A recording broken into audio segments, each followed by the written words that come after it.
नमस्ते विद्यार्थियों, आपका हमारे चैनल पर स्वागत है। मैं योगेश प्रजापत आज लेके आया हूँ अपनी ऑनलाइन क्लास 9th क्लास के लिए। विद्यार्थियों, अभी तक यदि आपने हमारे चैनल को सब्सक्राइब नहीं किया है, सब्सक्राइब जरूर करें और लाइक करना नहीं भूलें। विद्यार्थियों, आपका सवाल पहला है जिसमें 5 सवाल दिए गए हैं। पहला सवाल है कि बताइए नीचे दी गई संख्याओं में कौन कौन परिमेय हैं और कौन कौन अपरिमेय है। तो हमें इसमें परिमेय और अपरिमेय को अलग अलग करना है। विद्यार्थियों, आपने पीछे के वीडियो में देखा होगा कि वे संख्याएं जो वर्गमूल से बाहर नहीं आ सकती, यानी पूर्ण वर्ग संख्याएं नहीं होती हैं, जैसे 5 है तो ये एक अपरिमेय संख्या होती है। क्या होती है? अपरिमेय संख्या। तो विद्यार्थियों, जब अपरिमेय संख्या किसी परिमेय संख्या से जुड़ जाती है या घट जाती है या उसके गुणा में आ जाती है या उसके भाग में आ जाती है तो उस पूरी संख्या को वो अपरिमेय बना देती है। ठीक है विद्यार्थियों, तो मेरी बात को ध्यान से सुनना है आपको। तो ये पूरी संख्या क्या हो गई? अपरिमेय हो चुकी है। ये हो गई विद्यार्थियों आपकी अपरिमेय संख्या। अपरिमेय संख्या एक बार फिर से दोहराता हूँ विद्यार्थियों, मैं जब अपरिमेय संख्या होती है, जैसे ये वर्गमूल से बाहर नहीं आ सकती क्योंकि ये पूर्ण वर्ग संख्या नहीं है 5, तो ये एक अपरिमेय संख्या है। अपरिमेय संख्या जब किसी संख्या से घट जाती है, जुड़ जाती है या किसी गुणा में आ जाती है या किसी के भाग में आ जाती है तो उस पूरी संख्या को अपरिमेय बना देती है। अब विद्यार्थियों चलते हैं हम अगले सवाल की तरफ। अगले सवाल में आपको नजर आ रहा है 3 प्लस वर्गमूल में है 23, फिर ब्रैकेट के बाहर है माइनस का वर्गमूल में 23। तो विद्यार्थियों ध्यान से देखना, आप देखोगे 3 प्लस और ये वर्गमूल में आपका है 23 और माइनस का ये भी क्या है? वर्गमूल में 23 सेम है, तो ये संख्या इससे कट जाएगी। तो आपकी संख्या क्या रह गई विद्यार्थियों? 3 रह गई। और 3 क्या है? परिमेय संख्या है, क्योंकि इसका वर्गमूल अब नहीं रहा।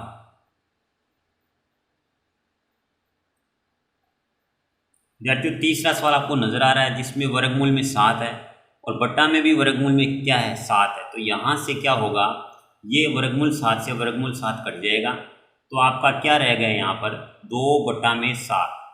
तो आपने सीखा है कि वे संख्याएं जिनको P/Q रूप में लिखा जा सके और Q का मान 0 नहीं हो, वे संख्याएं परिमेय संख्याएं कहलाती हैं। तो ये हो गई परिमेय संख्या। परिमेय संख्या। इसके बाद विद्यार्थियों यहाँ देखिए, बटा में तो वर्गमूल में 2 है लेकिन ऊपर वर्गमूल में 2 नहीं है, तो ये यहाँ से हटेगा नहीं और ये हटेगा नहीं, तो ये क्या हो गई? अपरिमेय संख्या हो गई। अपरिमेय संख्या।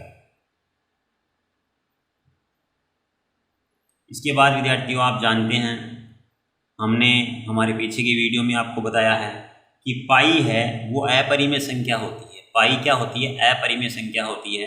और अपरिमेय संख्या जब किसी संख्या से गुणा होती है तो पूरे समूह को क्या बना देती है? अपरिमेय बना देती है। तो यहाँ पर 2 पाई क्या है? अपरिमेय संख्या।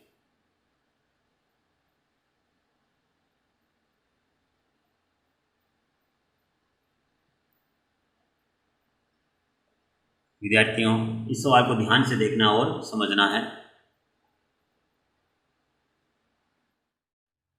विद्यार्थियों, अब हम चलते हैं अगले सवाल की तरफ।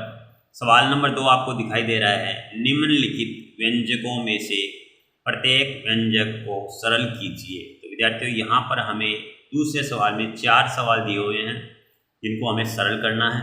तो सबसे पहले हम करते हैं पहले सवाल को, जिसको ध्यान से आपको देखना है। सवाल नंबर 1 आपका 3 प्लस वर्गमूल में 3 ब्रैकेट बंद 2 प्लस वर्गमूल में 2। तो विद्यार्थियों, इन दोनों ब्रैकेट को हमें आपस में मल्टीप्लाई करना है, गुणा करना है। तो ध्यान से देखना है, सबसे पहले हम 3 को 2 से गुणा करेंगे, तो ये आपके कितने हो गए? 6 हो गए। फिर 3 को वर्गमूल 2 से कर देंगे, तो ये हो जाएगा आपका 3 वर्गमूल में 2। फिर हम क्या करेंगे? जैसे ये 3 दोनों से गुणा हो गया, अब बारी किसके? इसकी है, तो वर्गमूल 3 को गुणा करेंगे हम 2 से, तो ये बन जाएगा 2 वर्गमूल में 3। इसके बाद विद्यार्थियों ये वर्गमूल 3 है वो वर्गमूल 2 से गुणा होगा तो ये गुणा होके बन जाएगा वर्गमूल का 6। तो विद्यार्थियों हम देखते हैं ये आपकी संख्या है वो 6 है, ये वर्गमूल में 2 है वो 3 बार है, ये वर्गमूल में 3 है वो 2 बार है और ये वर्गमूल में 6 है। तो सभी वो जो भी संख्या हैं वो अलग अलग है जो आपस में इसी तरीके से रहेगी।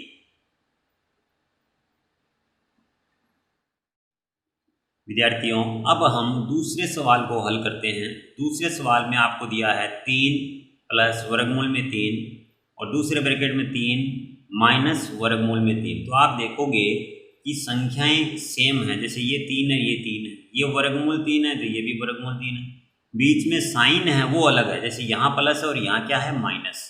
तो इसको देखकर हमें एक आइडेंटिटी याद आती है यानी सर्वसमीका याद आती है, वो क्या है a plus B a minus B. तो ये बन जाती है विद्यार्थियों a का स्क्वायर माइनस b का स्क्वायर। तो यहाँ से अपना a क्या हुआ इसका कंपेयर कीजिए 3 हो गया और b क्या हुआ यहाँ से देखिए वर्गमूल में 3। तो विद्यार्थियों यहाँ 3 का स्क्वायर कितना हो जाएगा 9 और यहाँ वर्गमूल पर स्क्वायर है तो स्क्वायर से वर्गमूल हट जाएगा तो आपका रह जाएगा 3।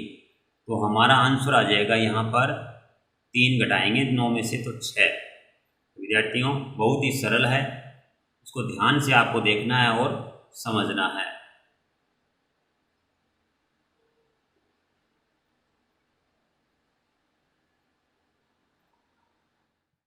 विद्यार्थियों आपका तीसरा सवाल आपको नजर आ रहा है वर्गमूल में 5 प्लस वर्गमूल में 2 और ये दोनों ही इस ब्रैकेट के अंदर है और ऊपर है स्क्वायर यानी होल स्क्वायर है।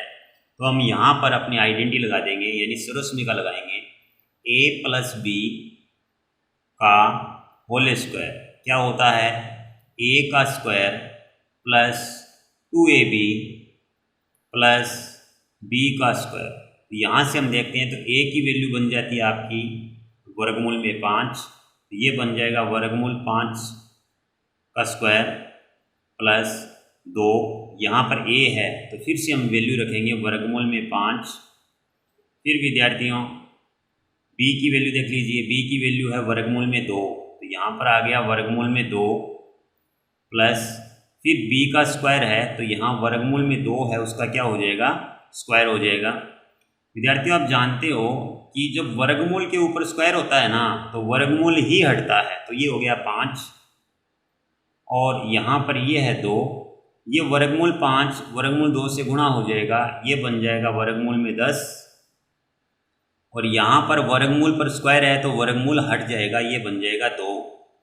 अब हम क्या करेंगे 5 को और इस 2 को जोड़ देंगे तो ये बन जाएंगे अपने 7 प्लस 2 वर्गमूल में 10। तो ये हमारा आंसर आ गया विद्यार्थियों।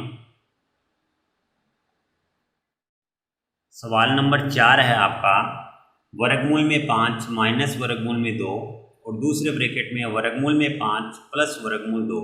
विद्यार्थियों हम देखते हैं कि इसमें ये पहली संख्या सेम है, ये दूसरी संख्या भी सेम है, बीच में साइन में चेंज है। तो हमारी एक सर्वसमीका है a माइनस बी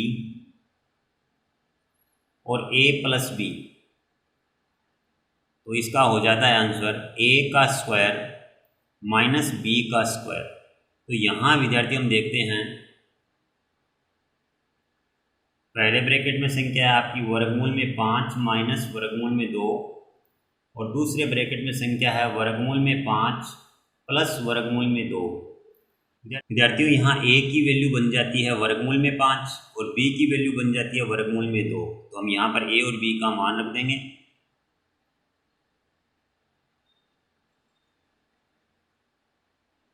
तो a का मान हम रख देंगे विद्यार्थियों यहाँ पर वर्गमूल में 5, तो b का मान रख देंगे वर्गमूल में 2। तो यहाँ पर हम जानते हैं कि वर्गमूल पर स्क्वायर होने पर वर्गमूल हट जाता है, तो ये बन जाएगा 5 और ये बन जाएगा 2 और 5 से यदि हम 2 घटाएंगे तो हमारा आंसर आ जाएगा 3। विद्यार्थियों आपको एक सर्वसमीका दिखाई दे रही है जिसका LHS पार्ट मैंने यहाँ लिख दिया है और RHS पार्ट आपको बताना है और उसका जवाब आपको कमेंट बॉक्स में देना है।